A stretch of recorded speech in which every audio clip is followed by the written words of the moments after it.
You're 24 years old, sitting in your car in a Target parking lot at 2 p.m. on a Tuesday, and you just open the email from your student loan servicer. Payment due $730. Your checking account balance $891. Your credit card is already at $4,200 because last month your car needed new brakes, and the month before that you hit your health insurance deductible. You have a bachelor's degree that cost $95,000. You have a job that required that degree, and you're sitting in a Target parking lot doing math in your head, trying to figure out if you can afford groceries this week or if you need to wait until Friday when you get paid. This is not what they told you college would be like. This wasn't in the brochure with the students throwing their graduation caps in the air. Somewhere between the guidance counselor's office at 17 and this parking lot at 24, something went very, very wrong. My name is Nick, and that person in the parking lot, her name is Alex. And today we're going to figure out exactly how she got here, why millions of people just like her are in the exact same situation, and what this entire system is actually designed to do. Because here's the uncomfortable truth: Alex didn't fail. The system worked exactly as intended. Let me take you back 6 years. Alex is sitting in her high school guidance counselor's office. There's a poster on the wall showing graduates mid-celebration. The counselor slides a glossy brochure across the desk. Everyone in the photos looks successful, debt-free, like they've figured out life. And then comes the pitch. College is an investment in your future. You can't succeed without a degree. The debt is worth it because you'll make it all back. Don't worry about the cost. Everyone takes out loans. It's normal. And she believes them because everyone believes them. Her parents believed it when college actually was affordable.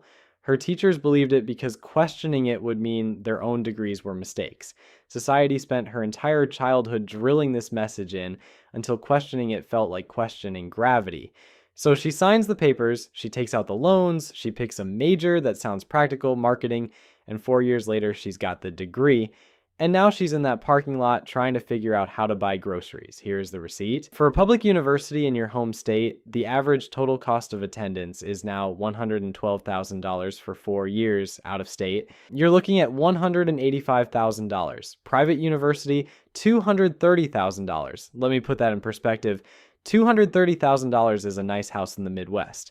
And those are just the averages. NYU's estimated cost of attendance is now over $360,000 for 4 years. USC is pushing $390,000.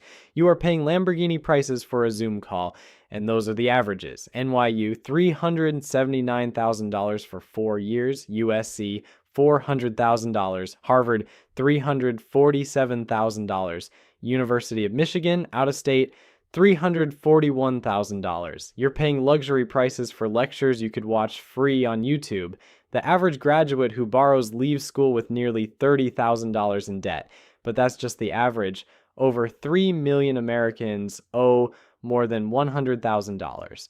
The total student loan debt in America sits at $1.75 trillion. That is larger than the GDP of Australia. Let's talk about what that debt actually looks like in your life, because this is where Alex's story gets brutal. She graduated 2 years ago with her marketing degree and that $95,000 in debt. She landed a job everyone told her was pretty good, $52,000 a year in a mid-sized city. Her monthly loan payment, $730 for the next 20 years. Here's her actual monthly budget. After taxes, she takes home $3,400. Subtract the student loan payment. She's at $2,670 rent for a studio apartment because she's 24, and roommates are getting old. $1,100 down to $1,570.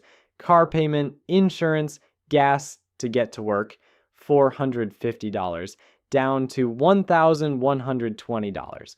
Groceries, utilities, phone, internet, the bare minimum, $650. She's at $470 per month left. That's $470 for everything else: retirement savings, emergency fund, going out with friends, dating, having any kind of life, medical copays, car repairs, anything that isn't survival. And that's assuming nothing breaks. Remember, the month her car needed new tires, she put $600 on a credit card. The month she got sick and hit her deductible, credit card, her dental cleaning, she skipped it.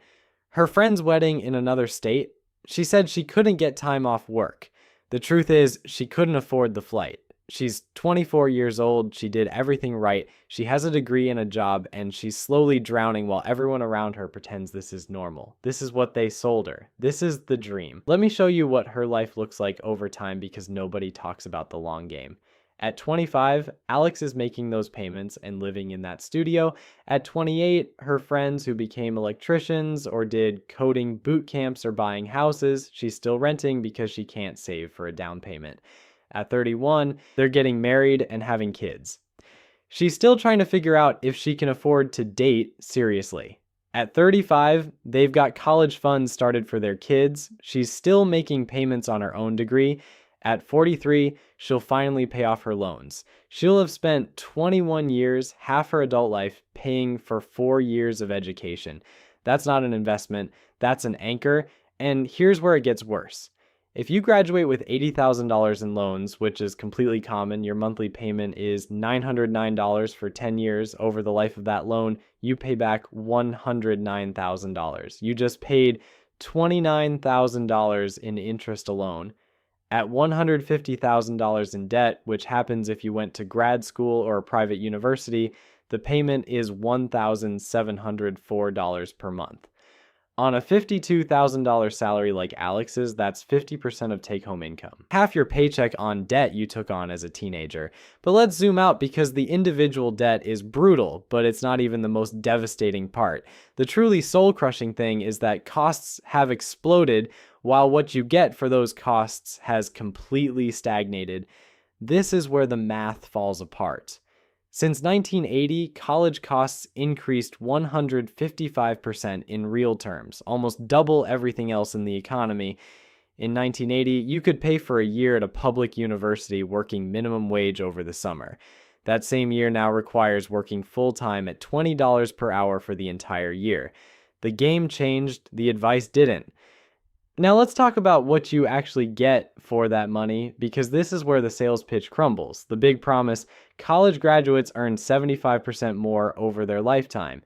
So it sounds great until you realize that average includes the MIT computer science grad making $150,000 at Google and the drama major making $38,000 serving coffee. Both are college graduates, both drag that average in opposite directions. The variance matters infinitely more than the average. Engineering graduates start strong at around $76,000. Computer science, about $80,000. But education majors start at $48,000. Psychology and arts, $46,000.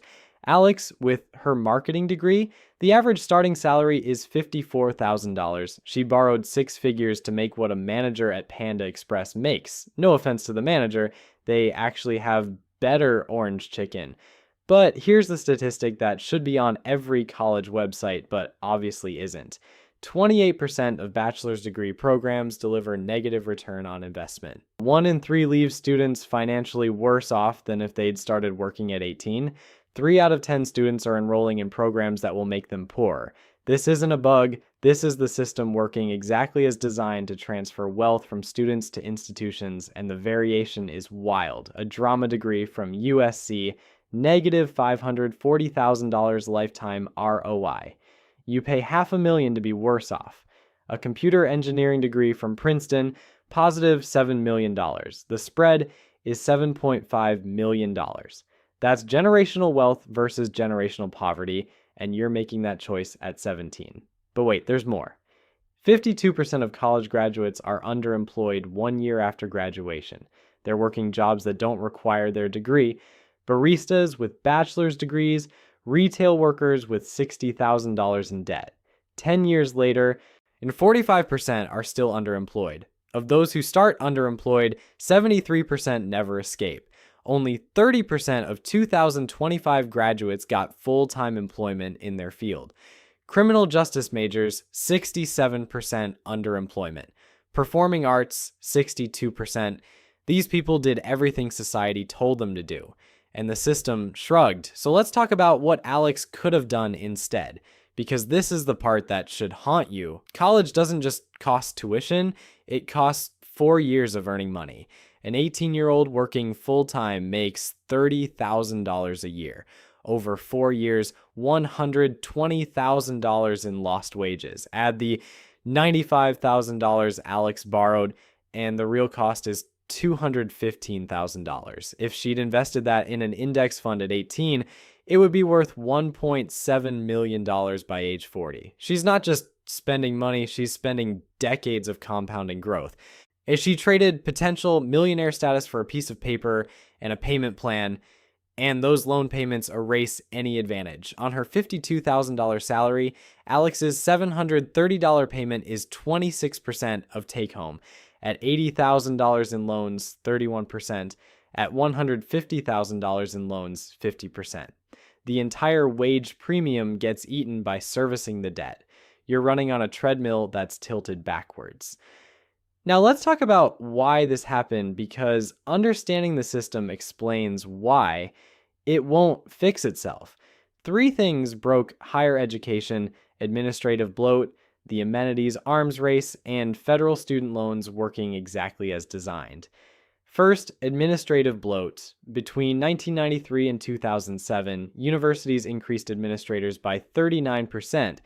Teaching staff grew 18%. They hired bureaucrats twice as fast as teachers. Yale employs more administrators than it has students. Like, every one of those administrators gets paid from your tuition. They're not teaching Alex, they're justifying their own positions while she goes into debt. Second, the amenities arms race. LSU built a 536-foot lazy river shaped like LSU and funded it with a 20% student fee increase. Missouri spent $36 million on a rec complex with a lazy river inspired by the Playboy Mansion. USC spent $700 million on a neo-Gothic village. Who pays? You do. With debt. They're building resorts and calling it education. Third, and this is the big one, federal student loans. The government guarantees students can borrow unlimited amounts. When students can borrow unlimited money, universities face zero pressure to control costs. Research shows for every dollar of federal aid available, universities capture 55 to 65 cents through tuition increases. They're not educating you, they're harvesting subsidies. Universities are hedge funds with lecture halls attached. The system maximizes revenue for universities while transferring all risk to students, and it works perfectly. University endowments total $700 billion.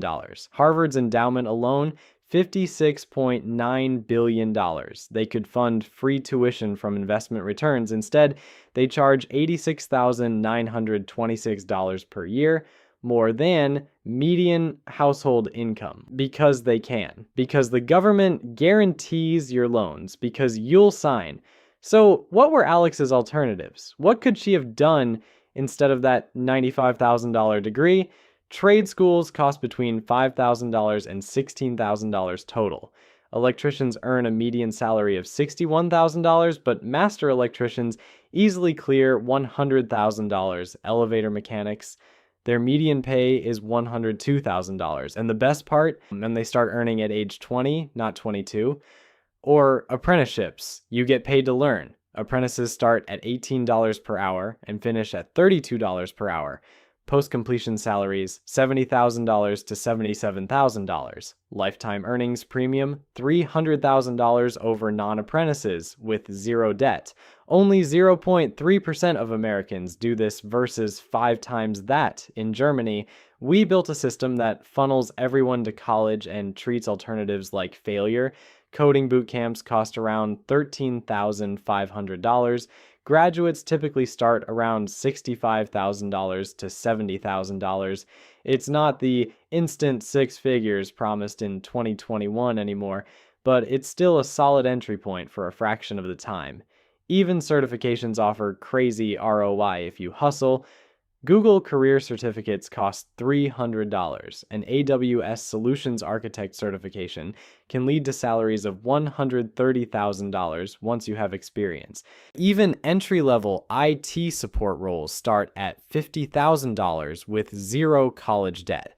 The market values skills, not just the paper. The data is screaming at you. For many people, college isn't the best path or even a good path. It's an expensive gamble that doesn't pay off for roughly a third of people who take it, yet we push every 18-year-old toward it like it's the only option. But here's where it gets interesting. The job market is cracking. Over 25 states eliminated degree requirements from government jobs. Google, Apple, IBM, Walmart, Bank of America dropped degree requirements for huge portions of their workforce. Job postings requiring bachelor's degrees dropped 10% between 2022 and 2023. The credential is losing value while the cost keeps rising. But there's a catch. Despite all the announcements, actual hiring barely changed. Your Harvard Business School found fewer than 1 in 700 new hires benefited from dropped requirements. Companies announced it for PR, then kept hiring the same way. It's performative for now. But the cracks are forming. So, what does this mean for you? Stop thinking about college as default. It's an expensive product that may not deliver returns. Before you sign for $200,000 and 4 years of your life, answer these honestly. What's the specific degree? What's the specific school? What does it cost? What do graduates actually earn? What percentage get jobs in field? How much debt will I have? Can I afford those payments on my likely salary? And critically, what else could I do with this money and time? If you're studying computer science or engineering at an affordable state school, the math probably works. Or if you're studying art history at a private university for $300,000, the math absolutely doesn't work unless you're wealthy, and treating college as consumption, not investment. The system persists because incentives are misaligned.